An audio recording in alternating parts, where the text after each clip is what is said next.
Então, nós vamos falar um pouco sobre atualidade e perspectiva, como o professor disse.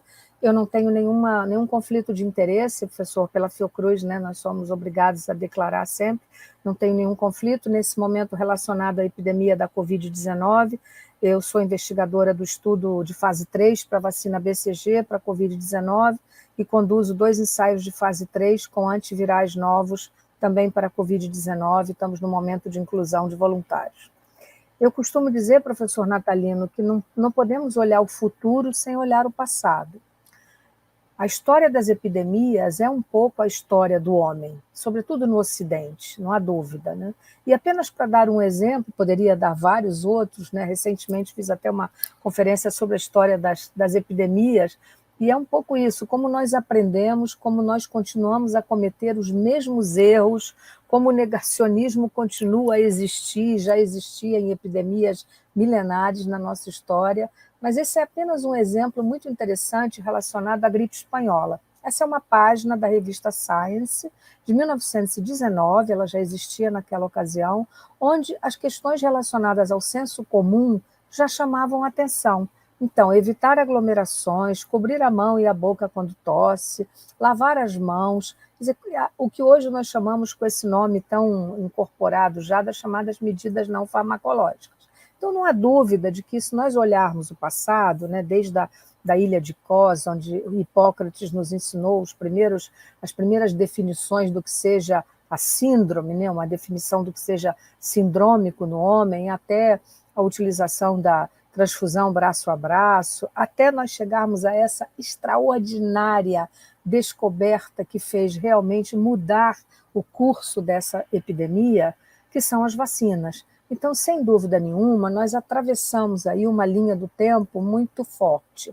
Temos que entender o que está acontecendo, o que nós estamos vivendo. Nós vivemos muitas epidemias, nós tivemos 2 coronaviroses que antecederam o SARS-CoV-2.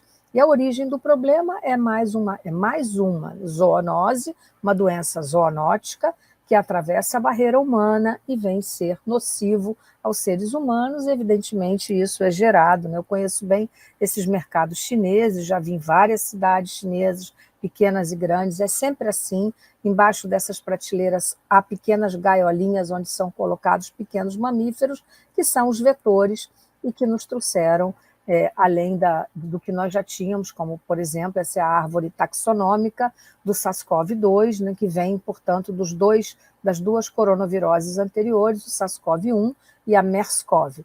E por que essas 2 desapareceram? Né? Esse é um primeiro conceito assim, que todo mundo tem que entender.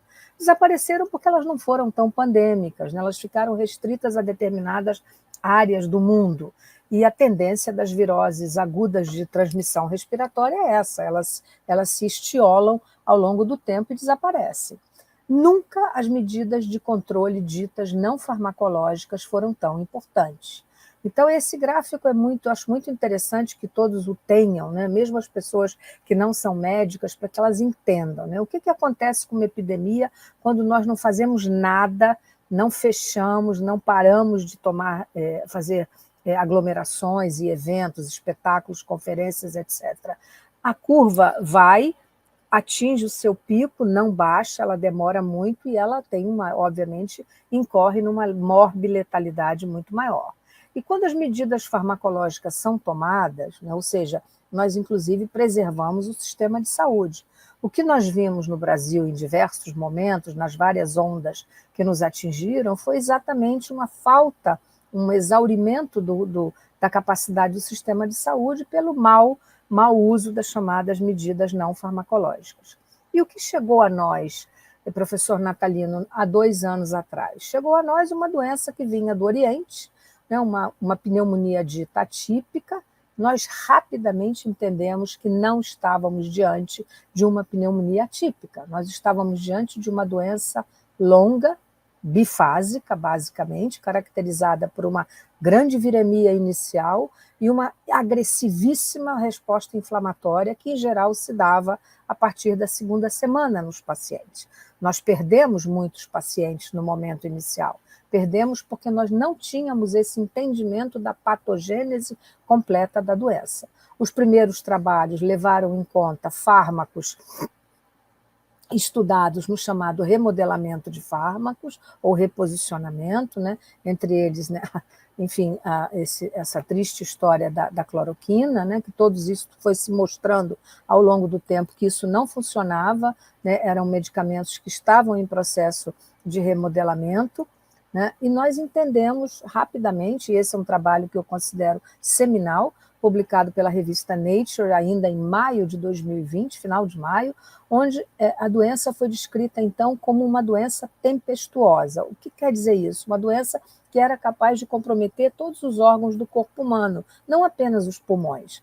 Muitos pacientes não morreram de pneumonia, morreram de trombose, morreram de embolia, morreram de necrose de extremidades, com sepsis subsequente. Então, portanto, rapidamente a doença foi revelando a sua patogênese com uma imensa liberação de citocinas muito tóxicas na microcirculação, não apenas do pulmão, mas do corpo todo. Então, era muito frequente nós vermos doentes que internávamos por uma pneumonia com determinado percentual de pulmão comprometido e que, na verdade, acabava tendo um infarto agudo do miocárdio, um AVC, um acidente vascular isquêmico ou hemorrágico. E rapidamente, logo meses depois, a literatura médica então publica como hoje a doença é conhecida, a Covid-19 é uma doença do endotélio. Ela é uma endotelite caracterizada pela liberação de citocinas pró-coagulantes, pró-agregantes, pró-inflamatórias, inflamatórias, vasoconstrictoras, pró-oxidantes, então realmente causando um processo inflamatório generalizado e aonde hoje se localizam as grandes linhas de pesquisas para medicamentos nesses pacientes. Então, se nós pudéssemos reduzir até o momento, né, em termos de o que aconteceu e perspectivas, eu diria o que nós temos de descobertas e decepções nesses praticamente, não 22, mas 25 meses já, né? Nós tivemos as decepções, né, com todos os fármacos estudados em reposicionamento. Nós tivemos decepções com os antivirais velhos, conhecidos, eles não servem, né? O estudo Solidariedade mostrou isso. Nós tivemos descobertas, sem dúvida, o Remdesivir foi um antiviral que serviu, no estudo original, para reduzir o tempo de paciente internado em terapia intensiva, o que é um dado muito interessante, foi capaz de reduzir mortalidade. Nós tivemos descobertas com os novos antivirais orais, nós tivemos descobertas com os imunobiológicos, com os anticorpos monoclonais, nós tivemos grandes descobertas com os imunomoduladores, sobretudo os inibidores dessa proteína, dessa enzima chamada Janus-quinase, como o tofacitinib e o baricitinib, já incorporados e aprovados pela Anvisa no Brasil. Nós tivemos uma redescoberta com a utilização da anticoagulação. Ora, se a doença é uma doença do endotélio, e liberando proteínas muito coaguladoras, então, evidentemente, a anticoagulação dos nossos pacientes foi fundamental para que nós diminuíssemos a letalidade pela doença já numa fase dos primeiros meses. A utilização dos corticoides, ela se marca pelo estudo seminal publicado também pelos ingleses no meio de 2020, onde a dexametasona, que era um fármaco barato, conhecido, antigo de todos nós, portanto, uma redescoberta,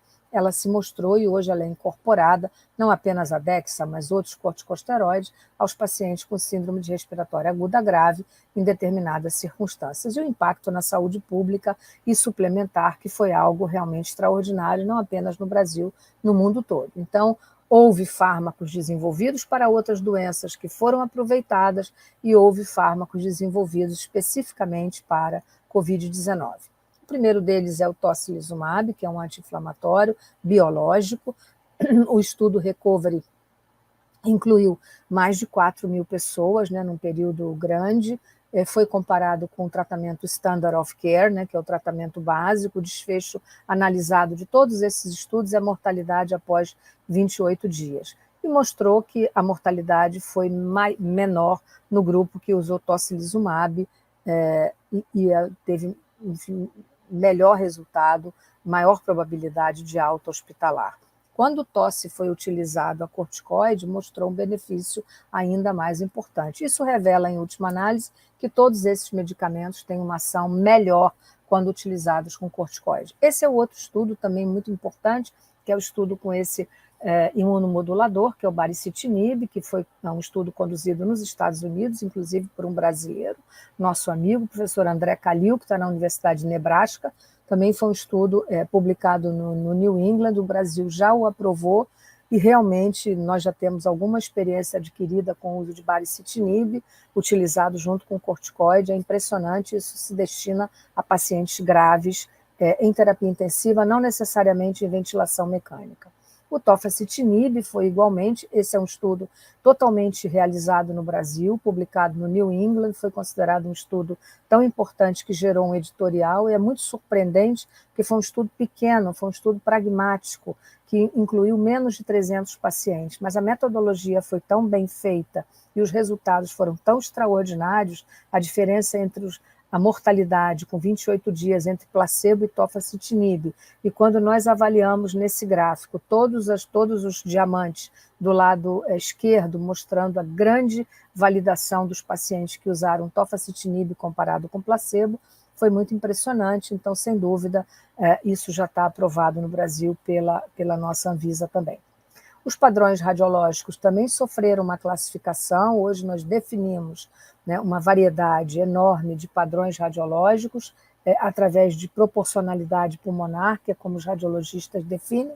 Isso existe uma incongruência entre o grau de comprometimento pulmonar e a clínica do paciente, né? Muitos pacientes são internados com 70% de pulmão e não são entubados, é muito impressionante. Então, assim, é uma doença ainda com muitas questões a serem respondidas. E ainda, para pacientes graves, sem dúvida nenhuma, foi uma redescoberta a questão da pronação dos pacientes. Hoje nós pronamos pacientes, inclusive, que estão com doença, não agora nesse momento em que nós temos uma cepa bastante agressiva do sentido da transmissão, mas menos agressiva no sentido da morbidade. Então, nós pronamos, inclusive, pacientes com doença não grave em casa, a utilização da ventilação não invasiva, de oxigenação por catéter de alto fluxo. Nós intubamos, sem dúvida nenhuma, muito menos pacientes do que no momento inicial, onde, sem dúvida nenhuma, a intubação precoce, que foi feita em todos os lugares do mundo, não apenas no Brasil, todo mundo tinha medo de se contaminar, então, sem dúvida, isso contribuiu para uma maior letalidade inicial da doença. E hoje eu considero que os serviços transdisciplinares exigidos para tratamento da Covid longa, sem dúvida, são o maior desafio da medicina. Então, esse é um trabalho também muito importante, publicado há alguns meses atrás, mostrando os efeitos a longo prazo, e que eu considero o maior desafio hoje na medicina. Nessa uma doença que 58% das pessoas saem da doença com fadiga crônica, é algo muito complexo, porque como nós vamos reabilitar essas pessoas para voltarem a uma chamada vida normal? Então, perda de memória, dispneia, necessidade de reabilitação respiratória, motora, pacientes que saem com doenças osteoarticulares, também muito importantes, psiquiátricas, o número de trabalhos de doenças psiquiátricas, alteração de comportamento, seja por medo, seja pela própria ação inflamatória do vírus no sistema nervoso central, são muito complexas e são hoje o que eu consideraria o maior desafio de todos. A doença foi, sem dúvida, também no Brasil, sobretudo, não apenas no Brasil, mas no Brasil, muito impactante nas chamadas doenças crônicas. Se nós aqui estivéssemos falando das doenças cardiovasculares, nós poderíamos dizer dados muito dramáticos. Se estivéssemos falando de câncer, igualmente daríamos. Eu vou dar apenas um exemplo sobre uma outra doença crônica de grande magnitude no Brasil, que é a tuberculose. Na tuberculose, o impacto da Covid-19 foi, sem dúvida, dramático. Esse é um dado oficial do Ministério da Saúde, revelando que nós tivemos entre 2019, comparando 19 com 20 e 21, nós tivemos 40% no mínimo a menos de diagnósticos com testes rápidos moleculares para tuberculose. Isso vai significar que o Brasil terá, sem dúvida, um impacto na epidemiologia, na incidência, na prevalência da tuberculose nos próximos anos. Um dado falso de redução nesse momento, por falta de diagnóstico, e, sem dúvida, uma certa explosão de casos. Esse apenas para quem tiver interesse, é um trabalho que nós publicamos junto com alguns colegas no ano passado, alguns colegas europeus, fazendo a interação da tuberculose com a Covid-19, uma revisão sistemática, biológica, clínica e dos efeitos na saúde pública. E o que eu consideraria como grande, digamos, o grande ponto de corte, né? Sem dúvida nenhuma, foram as vacinas. Ora, nós todos sabemos, professor Natalino, que as doenças respiratórias de transmissão aguda, né, viroses agudas de transmissão respiratória, elas são resolvidas com vacinas, elas não são resolvidas com tratamento. Isso resolve viroses crônicas, hepatite C, AIDS, né? A AIDS está aí entre nós há 40 anos e nós não temos vacina até hoje, né? Tuberculose. Né? Então, doenças bacterianas e mesmo as viroses crônicas se resolvem com tratamento. Então, foi extraordinário o fato de que mais de 100 grupos no mundo, ao mesmo tempo, tenham criado essas plataformas vacinais tão extraordinárias como as vacinas ditas genéticas, como são a Moderna e a Pfizer-BioNTech, as vacinas de vírus inativados, como são a Sinovac, a Coronavac, as vacinas de vetor viral, muitas delas foram vacinas que já existiam na sua concepção. Já existiam desenhos, já haviam sido testados para o ebola, já haviam sido testados para chikungunya, para dengue, e, no entanto, essas vacinas não tiveram, não lograram efeito e foram, de uma certa maneira, recuperadas para a Covid-19, onde tiveram esse efeito extraordinário. Então, não há dúvida de que a própria OMS reconhece as necessidades de vacinas em momentos diferentes. E hoje, em termos de um contexto de emergência, sem dúvida nenhuma, a Covid-19 é a número 1 da lista da própria OMS. Evidentemente que se seguem a elas outras doenças para as quais nós precisamos desesperadamente, eu poderia dizer, encontrar uma terapêutica, digamos assim, ou uma prevenção vacinal, como febre hemorrágica do Congo, né, ebola, febre de Lassa, o vírus Marburg, a MERS-CoV, que ainda circula no Oriente Médio, Zika, que foi tão devastadora no Brasil, como nós sabemos, né?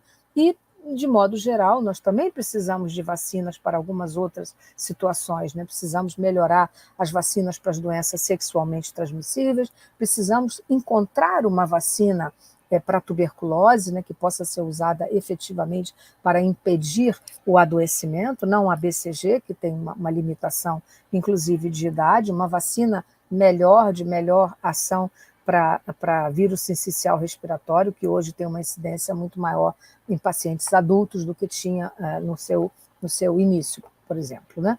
E aqui um exemplo interessante da questão que foi muito bem estudada, esse é um exemplo da vacina da AstraZeneca Oxford, né, em relação ao tempo entre as doses. Isso foi objeto de grande discussão entre nós e grande preocupação. E aí, esse é apenas para mostrar aos senhores como uma vacina ela pode, sem dúvida nenhuma, ter uma produção de anticorpos neutralizantes aumentado quando se aumenta o intervalo da primeira e da segunda doses. Esse é o exemplo mostrando que, comparando 5 semanas, 8, 12 e 16, e mostrando que há um aumento substantivo da produção de anticorpos neutralizantes quando se aumentou.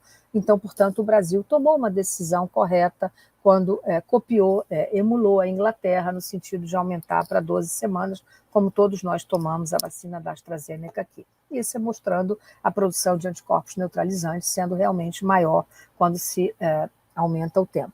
Uma outra questão interessante que me cabe, enfim, muitos me perguntam, né, por que nós estamos testando a vacina BCG na Covid-19, a velha BCG, que tem praticamente 100 anos, né, começou a ser os primeiros trabalhos em 1920, ela é utilizada no Brasil em recém-nascido, em todo recém-nascido, privado ou público, todo mundo que nasce no Brasil de 1976 para cá toma a vacina BCG ao nascer, ela é capaz de impedir as formas graves e disseminadas de tuberculose. Mas ela tem um racional, né? Ela pode prover uma proteção longa contra a cepa do coronavírus pelo fato de que ela modula a resposta imune em outras infecções através de um resgate da memória imunológica inata e de uma ativação linfocitária. Então, portanto, ela resultaria numa maior produção de citocinas, uma resposta de células T, uma produção de anticorpos, e ela poderia, portanto, ter um efeito inesperado de imunidade treinada em pessoas mais idosas, em adultas, né?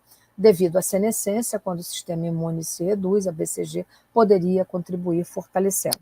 Nós fizemos um trabalho de fase 3, né? Esse trabalho está terminado, nós estamos agora terminando o follow-up dos voluntários incluídos no 12º mês, vamos terminar tudo até abril desse ano. Publicamos o modelo do estudo, é um estudo muito interessante, multicêntrico internacional. O Brasil foi um dos 5 países, né? Então é Holanda, Austrália, Espanha, Inglaterra e Brasil. Nós fomos o que mais incluiu voluntários, o Brasil incluiu ao todo 2.600 profissionais de saúde, e o objetivo do estudo foi determinar se a BCG, comparado com placebo, reduz a incidência da Covid-19 ou se ela, comparada com placebo, reduz a incidência de gravidade da doença. Evidentemente, o trabalho precisou ser interrompido, a inclusão, quando começou a vacinação para a Covid-19, nós terminamos o trabalho, então, portanto, com 2.600 e poucos voluntários incluídos. Em relação à perspectiva de tratamento, nós hoje temos, sem dúvida, né, estamos no momento, né, falando em perspectivas, né, um momento muito interessante, né, temos os imunomoduladores para caso grave, temos, além das boas práticas de terapia intensiva, a otimização de ventilação não invasiva, de paciente que fica tratado sem tanta invasividade quanto era no início, mas temos, sobretudo, perspectivas medicamentosas de medicamentos orais para 80%, 85% dos casos que são leves e moderados. Então, esses estudos são estudos que nós estamos desenvolvendo, tanto com favipiravir quanto com o molnupiravir. O molnupiravir está em processo de análise para ser aprovado, ele já está aprovado pela FDA, nos Estados Unidos, e nós esperamos que a Anvisa rapidamente libere para que nós possamos utilizar nos nossos pacientes. A outra questão que eu acho que é muito importante, professor, e eu coloco isso em homenagem a essa Maria Sofia, minha sobrinha neta, que foi vacinada ontem, né, ela fez 8 anos, há 15 dias atrás, então eu fiquei muito emocionada, e ela também, quando ela me mandou essa foto, né, é minha filhada, que é a questão das vacinas pediátricas, né? Isso foi alvo de tanto críticas e problemas, e nós poderíamos aqui fazer uma discussão apenas sobre esse assunto, se nós puséssemos aqui, que não é o caso, todos os estudos publicados, e sobretudo o estudo mais importante, que foi o estudo da Pfizer-BioNTech, com 5.850 crianças na faixa etária entre 5 e 11 anos que foram estudadas, mostrando uma segurança muito grande dessa vacina e uma eficácia igualmente muito grande em termos de produção de anticorpos neutralizantes. Na verdade, se nós compararmos o mesmo estudo da Pfizer-BioNTech com 2 populações, a de adolescentes e a de crianças entre 5 a 11, nós vamos verificar que a taxa de anticorpos neutralizantes é, inclusive, maior na faixa etária pediátrica. Então, para nós foi uma grande conquista, a despeito de todas as vicissitudes que tivemos que vencer, conseguirmos estar vacinando as nossas crianças, o que seguramente vai impactar nesse próximo momento agora, não apenas permitindo que elas voltem para o ano letivo, né? As crianças sofreram horrivelmente com 2 anos fora do ano letivo, fora das escolas, mas sem dúvida nenhuma com muito mais segurança, lembrando que as crianças não fazem, via de regra, apesar do Brasil ter sido um país talvez com a mais alta taxa de letalidade de crianças mortas pela Covid-19, mas sem dúvida nenhuma o impacto esperado da vacinação é muito grande. Uma questão que eu acho que é muito importante nesse momento e que é crucial é o investimento na genotipagem e na vigilância genômica. O Brasil ainda genotipa muito pouco, né? Se nós compararmos nossos dados com o Reino Unido, onde se faz genotipagem de praticamente 15%, quase 20% de todas as cepas, no Brasil nós não genotipamos nem 2%, e esse é um trabalho muito bonito da linhagem, das diferentes linhagens que concorreram, causando casos e mortes no Brasil, feito pelo grupo dos grandes virologistas, da professora Esther Sabino, do Felipe Naveca, que é nosso colega da Universidade da Fiocruz de Manaus. Então, vigilância genômica é algo absolutamente crucial para que nós possamos fazer análise de previsão e de prognóstico da epidemia entre nós. Então, eu diria algumas considerações, não finais, não tem essa pretensão, mas considerações que eu acho que nos angustiam, nos consolam e nos informam. A primeira delas que eu quero fazer um comentário Professor, é a questão da comunidade acadêmica brasileira. A comunidade acadêmica brasileira foi, desde o início, né, apesar de todas as adversidades que encontramos, foi ativa e foi pujante. O Brasil hoje é o 10º país em publicações científicas indexadas, revisadas por pares, em revistas de boa qualidade. E isso não é pouca coisa quando nós nos comparamos a países que têm uma taxa de investimento nessa área muito grande. A qualidade da informação científica ficou muito mais rigorosa, isso é o que permitiu que nós hoje possamos falar de maneira muito clara sobre aquilo que realmente serve, que não serve, em relação a medicamentos, vacinas, prognóstico e tudo que são as nossas grandes preocupações como médicos e como cidadãos. O impacto no sistema público e privado foi imenso no Brasil. Nós temos que nos preparar, né? Sempre que eu falo sobre isso, eu digo, não é mais possível que nós não nos preparemos, não apenas para uma eventual nova onda, que sem dúvida nenhuma pode ocorrer, mas para próximas epidemias. A Covid-19 não é definitivamente a última epidemia que nós vamos viver ainda em nossas gerações. É muito importante e necessário que nós tenhamos testagem para todo mundo, né? Ou seja, nós temos que ter autotestes, né? Eu sou uma defensora dos autotestes, desde que eles tenham condições de serem notificados para monitoramento do Ministério da Saúde, para que nós tenhamos dados sobre o que acontece na questão do comportamento epidemiológico. Nós precisamos de testes, né, point of care, como nós chamamos, né, testes muito rápidos que deem diagnóstico. Precisamos do acesso aos antivirais orais para tratar paciente rapidamente, até o 4º dia de sintoma, comprovadamente positivo para a Covid-19. Sem dúvida nenhuma, os anticorpos monoclonais são, como já é usado, por exemplo, nos Estados Unidos, para casos moderados, sem dúvida nenhuma, precisa ainda de um certo recuo histórico para gerar resultados mais robustos do que nós temos até o momento. Os imunomoduladores, eu não tenho dúvida de que eles são um campo, digamos, demarcado de prognóstico desses casos. As vacinas, também não temos dúvida de que elas gerarão vacinas que nós chamamos, através dos estudos de fase 4, vacinas de segunda geração. Hoje nós sabemos, por exemplo, que a Moderna já começa a fabricação de um novo modelo de vacina a partir do RNA mensageiro modificado, contemplando a cepa Ômicron, hoje dominante em todo o mundo. Então, nós, sem dúvida nenhuma, devemos considerar a possibilidade de termos vacinas de nova qualidade.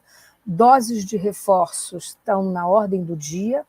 Se os senhores me perguntam, nós deveremos ou não ter uma segunda dose de reforço, a minha resposta seria sim, baseado no estado da arte, do que outros países com grande controle de saúde pública têm feito, como Israel, por exemplo, que já vacinou um número grande de pessoas com a segunda dose de reforço. E em relação à revacinação, essa é mais uma pergunta do que uma resposta. Nós não sabemos responder até o momento quando ou se nós precisaremos ser revacinados sistematicamente para a Covid-19. E, finalmente, a questão da síndrome pós-Covid, as sequelas respiratórias, neurológicas, vasculares e a reabilitação, a complexidade da reabilitação pelo impacto que isso causa nos serviços de saúde é muito grande. Então, de novo, né, eu acho que nós temos que fazer entender o futuro, olhar o futuro sempre nos remetendo aos ensinamentos do passado, né, quando nós pensamos que iríamos trabalhar o tempo todo, né, essa é uma fotografia do meu serviço, onde eu trabalho na Fiocruz, com a enfermeira que trabalha conosco. Quando nós trabalhamos assim desde o início da pandemia, nós nunca paramos o serviço, né, até porque é um serviço que tem pacientes de protocolos e nós nunca pensamos que fôssemos viver assim e muito provavelmente ainda viveremos paramentados assim por muito tempo. E, por fim, apenas uma homenagem ao nosso querido Papa Francisco, que é um homem que, sem dúvida nenhuma, valoriza a ciência, né? Isso é a Basílica de São Pedro, fotografada ontem, né, onde se diz que só entra na Basílica quem estiver usando uma máscara PFF2 adequada. Então, isso para nós é um grande consolo quando nós vemos tantas autoridades dizerem tantas coisas que desvalorizam as chamadas medidas não farmacológicas, e com isso eu terminaria essa apresentação